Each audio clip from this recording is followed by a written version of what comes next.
সম্পূর্ণ অন্যায়ভাবে রাজনৈতিক কনসিডারেশনে প্রায় 1200 মধ্যবিত্ত এবং নিম্ন মধ্যবিত্ত করে ছেলেরা যারা বিভিন্ন বিশ্ববিদ্যালয় থেকে লেখাপড়া শেষ করে 27 BCS উত্তীর্ণ হয়েছিল তাদেরকে বাদ দেওয়া হয়েছিল।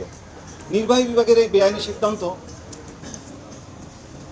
বাংলাদেশের সুপ্রিম কোর্ট বৈধতা দিয়েছিল।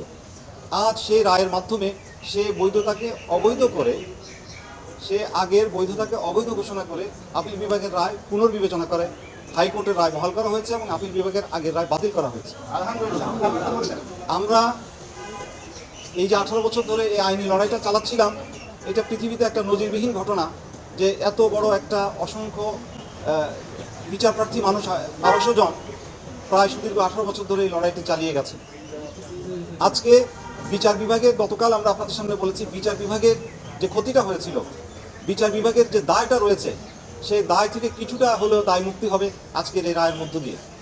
এই রায়ের ফলে ইনশাআল্লাহ প্রায় 1200 জন যারা চাকরিতে যোগদান করতে চাইবে তারা তাদের 27তম ব্যাচে ইতিমধ্যে যারা নিয়োগপ্রাপ্ত হয়েছেন তাদের সঙ্গে ন্যাশনাল সিনিয়রিটি পাবেন, অর্থাৎ ধারণাগত জ্যেষ্ঠতা সহ তারা চাকরিতে নিয়োগ পাবেন ইনশাআল্লাহ।